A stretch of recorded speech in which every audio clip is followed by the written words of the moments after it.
O que é considerado mínimo para entrar no mercado de trabalho como desenvolvedor júnior? Olá, eu sou Flávio Alexandre, do site DevFúria, e esse é mais um vídeo da série Respondendo Perguntas. Bom, antes de eu começar a desenvolver aqui minha resposta, eu queria fazer um momento jabá aqui. Essa pergunta foi feita pelo Lucas, que é um dos participantes do curso de Lógica de Programação aliado a testes unitários, que iniciou agora em fevereiro de 2018. E se você não perdeu essa turma, eu vou abrir novas vagas para o segundo semestre de 2018. Então não deixe de cadastrar seu e-mail, vou deixar aqui na descrição do vídeo um link para você poder cadastrar seu e-mail, não perder a abertura das próximas turmas e nem as próximas novidades, ok? Beleza, então vamos lá. Bom, essa foi uma ótima pergunta e o problema dela é que é uma pergunta um pouco aberta, tá? Então eu não vou conseguir esgotar aqui em 5, 10 minutos e nem é meu objetivo esgotar o assunto. Na verdade, a gente quando se coloca como instrutor, como um facilitador, a gente acaba dividindo mais as nossas dúvidas do que as nossas certezas. Eu gosto de ser bastante honesto em relação a isso, tá? Então eu vou aqui, na verdade, vou estar dividindo as minhas dúvidas, ok? Então, beleza, vamos atacar essa questão. Então, o primeiro ponto é assim, o que vem a ser um desenvolvedor júnior? Nossa, e essa é uma questão, igual religião, política, futebol, é uma discussão sem fim. Porque a gente não tem claro, não há claro, o que vem a ser um desenvolvedor júnior, pleno e sênior. Isso não existe isso. Se alguém falar para você, desenvolvedor, normalmente o pessoal da área técnica, eles listam um monte de conhecimento, de tecnologia que você tem que ter ou não, tá? Mas isso é uma falácia, isso não existe, tá? No mercado de trabalho, no dia a dia, isso não existe. E por que isso não existe? Eu falo com tanta segurança para você.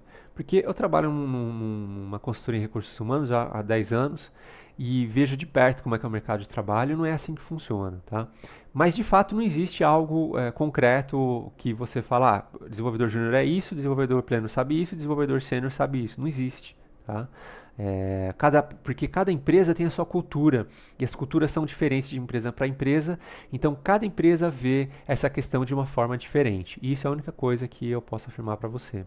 Tá? Eu queria contar um pouco da minha história em relação a isso que vai ajudar a elucidar essa questão. Então, assim, alguns anos atrás, acho que uns 2 ou mais, eu estava buscando recolocação e aí pintou uma vaga de programador sênior.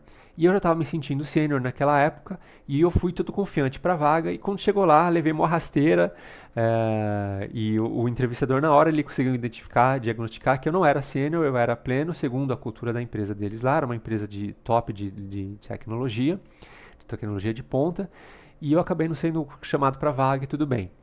No dia seguinte eu tinha uma outra entrevista, só que eram 2 vagas, eram 2 níveis, tinha vaga para pleno e vaga para sênior. E aí eu com o rabo no meio das pernas falei, tudo bem, acho que eu sou pleno. Pensei, deixa eu baixar um pouco a bola aqui, né? Acho que sou pleno. E fui para a entrevista e foi uma bateria de testes, fiquei a manhã inteira fazendo testes lá. E quando o entrevistador pegou os meus testes na mão, ele olhou e falou assim, você está contratado, só que você não vai entrar como pleno não, você vai entrar como sênior. Pra gente aqui, você está mais para sênior do que pleno. Ele até me questionou, por que você entrou, por que você se candidatou para a vaga de pleno? Né? E eu fiquei super contente, super feliz e tal, foi muito bacana. E acabei não participando, porque era um projeto começo, meio e fim, então tinha o risco de terminar o projeto e não ser efetivado, blá blá blá. E eu, na época eu não quis largar o certo pelo duvidoso. Mas foi uma experiência muito interessante, eu já sabia dessa questão do pleno, sênior e do júnior, do pleno e do sênior, né, que as empresas não têm uma distinção muito clara, eu já sabia disso, e essa experiência só confirmou aquilo que eu já suspeitava. Tá?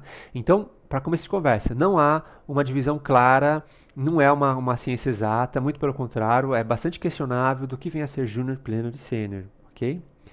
Outra coisa que está implícita aqui na pergunta é o mínimo para entrar no mercado de trabalho como desenvolvedor júnior. Então, eu estou entendendo que ele está querendo queimar a etapa do estágio e do trainee. E aí eu pergunto, é possível queimar essa etapa de estágio e trainee? Eu diria que sim. Tá? Se pintar uma vaga de estágio para trainee, o meu conselho, não descarte. Okay? Você está procurando uma posição como júnior, mas se pintar um estágio, um trainee, se achar que é interessante, não descarte essas possibilidades. Mas que é possível você entrar como júnior tudo vai depender do quanto você está, do seu empenho, do quanto você está desempenhado em estar preparado para ser júnior e outras coisas mais que eu vou desenvolver aqui na sequência. Bom, outro ponto que eu acho muito importante te chamar a atenção é o que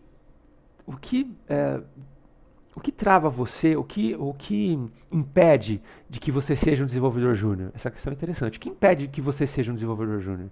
Eu penso aqui uma palavrinha só: medo. Tá? A gente tem muito medo por causa dos requisitos da vaga, que a gente enxerga os requisitos da vaga como um leão que vai engolir a gente, né? E eu queria desconstruir aqui o mito do requisito da vaga, ok? Então é assim, o entrevistador, a empresa que está buscando um profissional, ela idealiza um baita profissional e mete lá zilhões de requisitos de vaga. A gente já sabe dessa história, né? O pessoal coloca lá vaga de estagiário com salário ínfimo, pequeno e 1000 requisitos, tá? Isso é normal para todas as colocações, para todas as vagas, em todas as áreas, isso é muito comum, tá? Então não tenha medo de se jogar, não tenha medo de dizer assim, eu não tenho, mas eu vou. Não tenha esse medo, rompa o medo, tá? Não, tente se jogar, arrisque um pouco mais, tá? Não tem esse medo, não tenho o requisito da vaga. Só por isso que você não vai na entrevista, vai lá. Na hora da entrevista, seja honesto, fala, eu não tenho isso, mas eu acredito que eu posso colaborar de alguma forma, e apesar de não ter isso, eu tenho aquilo, não tenho esse ponto, mas tenho aquele. Então, na hora da entrevista, seja honesto, mas também não deixa o medo te travar, ok? Não deixa o medo te consumir, não. Tá?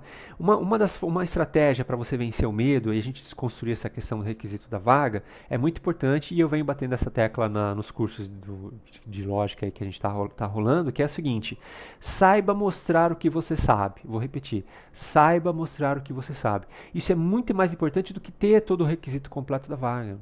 Tá? Então, na hora da entrevista, você precisa saber como mostrar para o entrevistador, porque o entrevistador está como papel de investigador. Ele está investigando o que você sabe, o que você não sabe, porque ele quer saber se você está preparado ali, se você vai poder contribuir de alguma forma para aquele posto, seja júnior, seja pleno, seja sênior, seja estágio, seja trainee. Então você precisa ajudar o entrevistador, que ele está como papel de investigador ali, tá? Ele está tentando investigar você, os seus conhecimentos. Então saiba mostrar o que você sabe. E uma forma fácil de mostrar o que você sabe é através do GitHub. Por isso que eu fico pegando na orelha de vocês, no pé de vocês, encho o saco de vocês lá no curso, para que tenha a conta no GitHub, tenha alguns repositórios, projetos lá no GitHub, para que você possa mostrar. Para que você tenha algo substancial, algo palpável para você mostrar, além do que você está falando ali, além do seu currículo, além da sua grade curricular, além do que você estudou. O GitHub é uma forma bastante concreta de você demonstrar o seu conhecimento técnico, ok? Tá.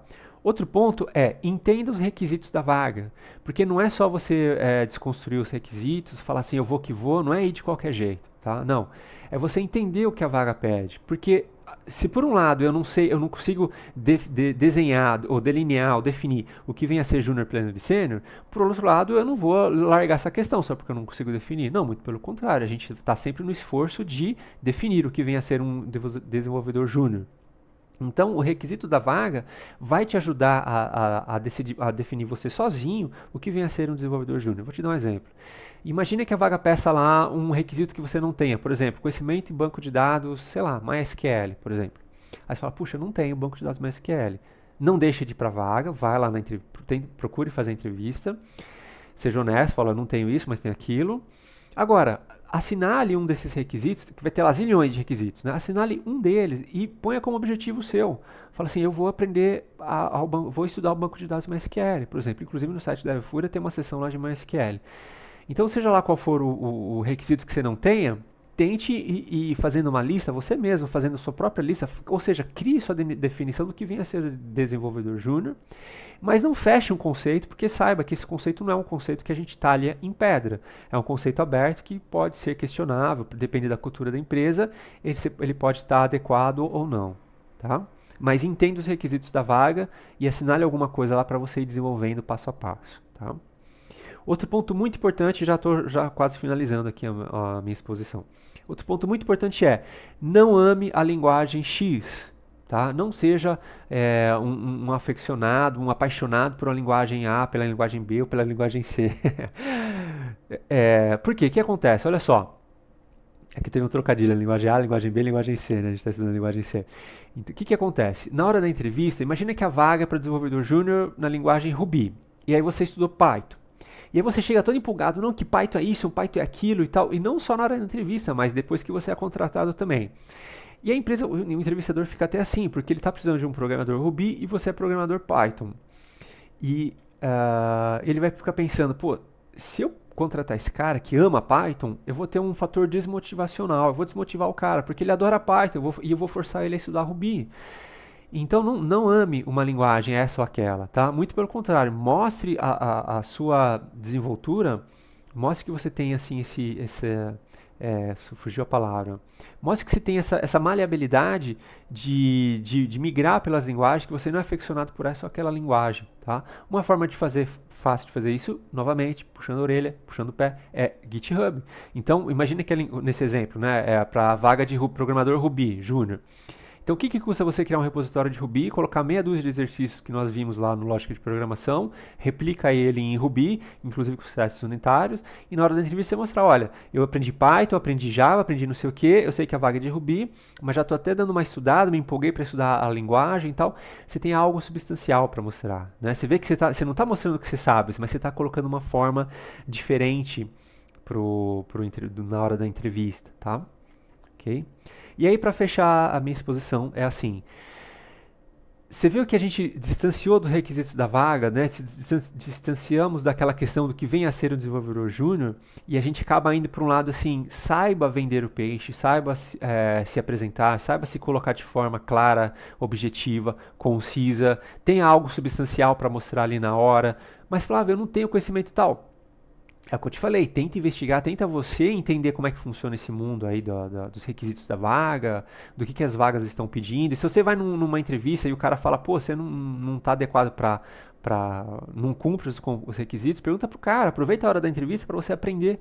Pergunta pro entrevistador, o que me faltou aqui para mim, o que é o mais principal, qual que é o mais importante para vocês. Tenta entender a empresa que você está participando ali do processo seletivo. Tá? E saiba que a gente nerd, eu sou nerd, você é nerd, a gente está aqui no final de semana estudando, tudo, né? A gente deixa de ir para balada para ficar estudando, programando. A gente tem um lado que é terrível, que é não saber se expor, não saber colocar o pensamento de forma clara, não saber se comunicar. A gente tem um perfil comportamental um pouco fechado, um pouco introspectivo, tá? E inclusive na aula bônus que vai ter ali do curso, eu vou tentar tentar desenvolver essa questão falando do perfil comportamental, mas isso lá na aula bônus do curso, tá? Então a gente tem essa dificuldade. Então um pilar é o seu conhecimento. Deixa eu ver se estou no enquadramento aqui, né? Então um pilar é o conhecimento técnico e o outro pilar é a forma como você vende o seu peixe, tá? Normalmente está assim, ó. Seu conhecimento técnico está aqui e a forma como você se vende está aqui embaixo. E a minha sugestão toda nesse vídeo foi para que você aprenda a vender a se vender. Tá? E também não deixe essa coisa extrapolar, senão você vai acabar vendendo o que você não tem, né? Procure ter a coisa de forma mais harmoniosa, beleza? Bom, é isso. Espero ter respondido sua dúvida, Lucas. Se ficou mais alguma dúvida ou se abriu outras dúvidas, fique à vontade para perguntar. Para você que está assistindo esse vídeo também não está no curso, quiser deixar sua pergunta relacionada, coloca aqui na descrição nos comentários desse vídeo, que vai ser um prazer responder. E bora estudar. Um abraço a todos. Tchau, tchau.